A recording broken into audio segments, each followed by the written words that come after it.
On the morning of April 25, 2010, a quiet neighborhood in St. Paul, Minnesota, was suddenly changed forever.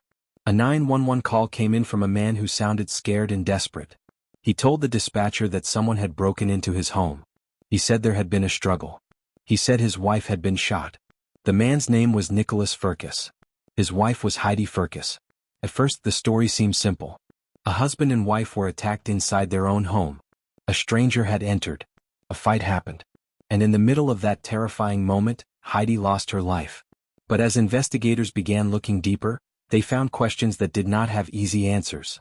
The more they searched, the more they discovered that the story they were hearing might not be the whole truth. And years later, that search for answers would lead to one of the most shocking cases in Minnesota. A case about trust. A case about secrets. And a case about a woman who believed the person beside her would always protect her. This is the story of Heidi Firkus.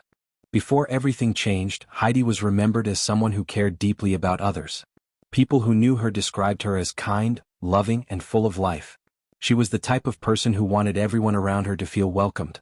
She cared about her friends. She cared about her family. And she believed strongly in helping others. Heidi was also a person of faith. Her beliefs were an important part of who she was. Those close to her said she had a gentle personality and a heart that wanted to do good. When she met Nicholas Firkus, she believed she had found someone she could share her future with. The two married in 2007. To people looking from the outside, they appeared to be a normal young couple. They had a home. They had plans. They had dreams. They were building what many people hope for, a stable life together. Friends and family saw a couple moving forward. No one imagined that years later, one of them would be accused of taking the other's life. But behind the image of a happy marriage, there was a problem growing. But solving a murder is not always quick. Sometimes answers do not come immediately. Sometimes investigators must wait. They must keep searching. They must keep looking for the one detail that explains everything. And for the Heidi Firkus case, that process would take years. For Heidi's loved ones, time moved on, but the pain remained. Birthdays passed. Holidays passed. Life continued. But one question remained. What really happened inside that house? For more than a decade, the case stayed open. And then years later, investigators returned to the case with new eyes. They reviewed the evidence again. They looked at the information they had. They examined the events before Heidi's death. And according to prosecutors, the picture they discovered was very different from the original story. They believed there was no unknown intruder. They believed the crime scene had been staged. They believed Nicholas had created a false story to hide what really happened. And they believed the reason was connected to the secret that had been growing for years. The fear of losing everything. The fear of being exposed.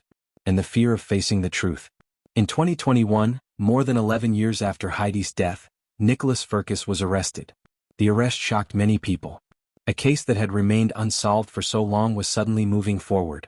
For Heidi's family, it was a moment they had waited years to see. But the arrest was only the beginning.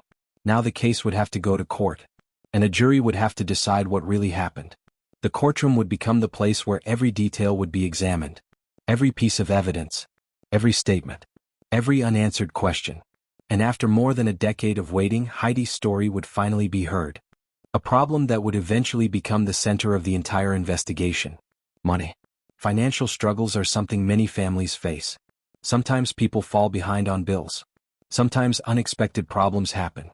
But in the Firkus home, the financial situation became more serious. The couple's home was facing foreclosure.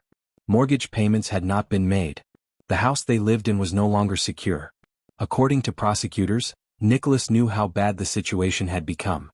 But they argued that Heidi did not fully understand what was happening. The home that she believed was part of her future was already in danger. Letters and legal documents were connected to the foreclosure process. The situation continued moving forward. The day would come when they would have to leave. And when that happened, questions would be asked. Why did this happen? When did the problem begin? Who knew? And according to prosecutors, Nicholas was under pressure because he knew the truth could no longer stay hidden. The pressure continued building. Then came the morning of April 25th. The day started like any other day. The neighborhood was calm. Nothing looked unusual. No one around them knew that something terrible was about to happen. Inside the home, Heidi and Nicholas were together. What happened next would become the biggest question in the case. According to Nicholas, someone had broken into the house. He claimed that he and Heidi were confronted by an armed intruder. He said there was a struggle. During that struggle, a shotgun was fired, and Heidi was hit. After the shooting, Nicholas called 911. His voice sounded emotional. He told the dispatcher that his wife had been shot. Emergency workers quickly rushed to the home. Police arrived and began securing the scene. But inside the house they found something heartbreaking. Heidi was gone. The woman who had spent her life caring for others was now at the center of a murder investigation. For her family and friends, the news was impossible to accept. A person they loved was suddenly gone. And the person who called for help was the man who had promised to stand beside her. At first, investigators treated the case as a possible home invasion. They had to follow the evidence. They had to examine every possibility. But detectives know that sometimes the first explanation is not always the final answer. So they started looking closely at every detail. They studied the scene. They examined the evidence. They listened carefully to Nicholas's account of what happened. And slowly questions began to appear. Some details did not seem to fit perfectly. Some parts of the story caused investigators to look closer. The more they examined, the more they wondered if there was something missing. Then they discovered something important. The couple was facing serious financial problems. The house was not just a normal home. It was a home that was about to be lost. The foreclosure situation became a major focus. Investigators began asking questions about the timeline, the financial problems, the approaching loss of the house, and what would happen if Heidi discovered the full truth. The case was becoming more complicated. The story of a stranger breaking into a home was no longer the only possibility investigators were considering.